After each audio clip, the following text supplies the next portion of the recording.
গল্প সত্যিকার বন্ধুত্ব। একটি সবুজ বন ছিল। সেই বনে থাকত এক চঞ্চল খরগোশ আর এক শান্ত স্বভাবের কচ্ছপ।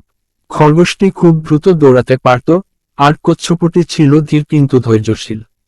একদিন খরগোশ কচ্ছপকে বলল, তুমি এত ধীরে চল, আমার সাথে কখনোই পাল্লা দিতে পারবে না। কচ্ছপ মৃদু হেসে বলল, গতি সবকিছু নয় বন্ধু, ধৈর্যও অনেক বড় গুণ। কথা বলতে বলতে তারা ধীরে ধীরে ভালো বন্ধু হয়ে উঠল। খরগোশ বুঝতে পারল কচ্ছপ খুব বুদ্ধিমান এবং ধৈর্যশীল। একদিন বনে ঝড় শুরু হলো। হঠাৎ খরগোশ পথ হারিয়ে ফেলল এবং খুব ভয় পেয়ে গেল। তখন কচ্ছপ ধীরে ধীরে এগিয়ে এসে বলল, ভয় পেও না বন্ধু, আমি পথ চিনি, আমার সাথে এসো। কচ্ছপের সাহায্যে খরগোশ নিরাপদ জায়গায় পৌঁছালো। খরগোশ তখন বুঝল শুধু দ্রুততা নয়, বুদ্ধি আর ধৈর্যও খুব গুরুত্বপূর্ণ। পরদিন খরগোশ বলল, বন্ধু, আমি তোমাকে ছোট করে দেখেছিলাম, তার জন্য দুঃখিত। তুমি সত্যি আমার ভালো বন্ধু। কচ্ছপ হেসে বলল, বন্ধুত্ব মানে একে অপরকে বোঝা এবং সাহায্য করা। তারপর থেকে তারা সবসময় একসাথে থাকত। খরগোশ তার গতি দিয়ে সাহায্য করত, আর কচ্ছপ তার ধৈর্য ও বুদ্ধি দিয়ে পথ দেখাত। শিক্ষা: সত্যিকার বন্ধুত্বে গতি বা শক্তি নয়, বোঝাপড়া ও সহযোগিতাই সবচেয়ে গুরুত্বপূর্ণ। প্রত্যেকের আলাদা গুণ আছে, সবাই মিলে হলে জীবন আরো সুন্দর হয়। গল্প বন্ধুত্বের শক্তি। এক বনে খরগোশ আর কচ্ছপ খুব ভালো বন্ধু ছিল। খরগোশ ছিল খুব দ্রুত, আর কচ্ছপ ছিল ধীর কিন্তু খুব ধৈর্যশীল। একদিন তারা বনের ভেতর খেলতে খেলতে একটি ছোট নদীর ধারে পৌঁছালো। হঠাৎ খরগোশ অসাবধানতাবশত পা পিছলে নদীতে পড়ে গেল। নদীর স্রোত ছিল বেশ জোরালো। খরগোশ চিৎকার করে বলল, বাঁচাও, আমি তো সাঁতার জানি না। কচ্ছপ দ্রুত পরিস্থিতি বুঝল। সে নিজে তীরে চললেও পানিতে সে বেশ ভালো সাঁতার কাটতে পারে। কচ্ছপ নদীতে নেমে খরগোশকে তার পিঠে উঠতে বলল। খরগোশ ভয় পেয়েও কচ্ছপের কথা শুনল। কচ্ছপ ধীরে ধীরে সাঁতার কেটে তাকে নিরাপদ জায়গায় নিয়ে এল। খরগোশ কৃতজ্ঞ হয়ে বলল, বন্ধু, আজ তুমি না থাকলে আমি বাঁচতাম না। তুমি সত্যি আমার জীবনের সেরা বন্ধু। কচ্ছপ হেসে বলল, বন্ধুত্ব মানে বিপদের সময় পাশে থাকা।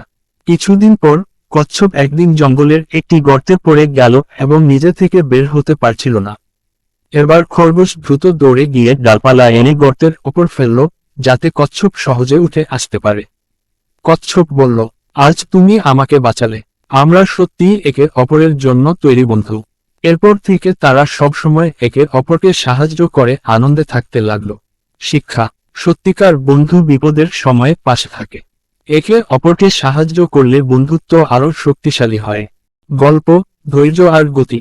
একটি সুন্দর বনে খরগোশ আর কচ্ছপ পাশাপাশি বাস করত। তারা খুব ভালো বন্ধু ছিল, কিন্তু তাদের স্বভাব ছিল একদম আলাদা।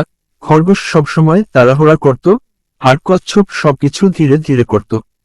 একদিন বনে একটি খবর ছড়িয়ে পড়ল, বনের গভীরে একটি গাছে খুব মিষ্টি ফল ধরেছে। খরগোশ বলল, চল বন্ধু, দৌড়ে গিয়ে আগে ফলগুলো নিয়ে আসি। কচ্ছপ শান্তভাবে বলল, ঠিক আছে, কিন্তু সাবধানে যাওয়া উচিত। খরগোশ দ্রুত দৌড়ে চলে গেল, কিন্তু তাড়াহুড়ার কারণে সে ভুল পথে চলে গেল এবং জঙ্গলের ভেতরে হারিয়ে গেল। এদিকে কচ্ছপ ধীরে ধীরে চারপাশ দেখে দেখে এগোতে লাগলো। সে পথের চিহ্ন মনে রাখল এবং শেষে ঠিক জায়গায় পৌঁছে গেল। কিছুক্ষণ পর খরগোশ বুঝতে পারল সে পথ হারিয়েছে। তখন সে চিন্তিত হয়ে পড়ল। ঠিক সেই সময় কচ্ছপ তাকে খুঁজে পেল। কচ্ছপ বলল, আমি জানতাম তুমি তাড়াহুড়া করে ভুল পথে যেতে পারো, তাই আমি তোমার খোঁজে এলাম। খরগোশ লজ্জা পেয়ে বলল, আমি বুঝতে পারলাম, শুধু দ্রুত হওয়াই সব না, ধৈর্য আর সঠিক পথে চলাও জরুরি। কচ্ছপ হেসে বলল, আমরা একসাথে থাকলে সবকিছু সহজ হয়। তারপর তারা একসাথে সেই গাছের কাছে গেল এবং মিষ্টি ফল খেয়ে আনন্দের সময় কাটালো। শিক্ষা: তাড়াহুড়া করলে ভুল হওয়ার সম্ভাবনা বেশি। ধৈর্য ও সঠিক পরিকল্পনা সফলতার চাবিকাঠি। বন্ধুর সাথে মিলে জীবনের পথ সহজ হয়।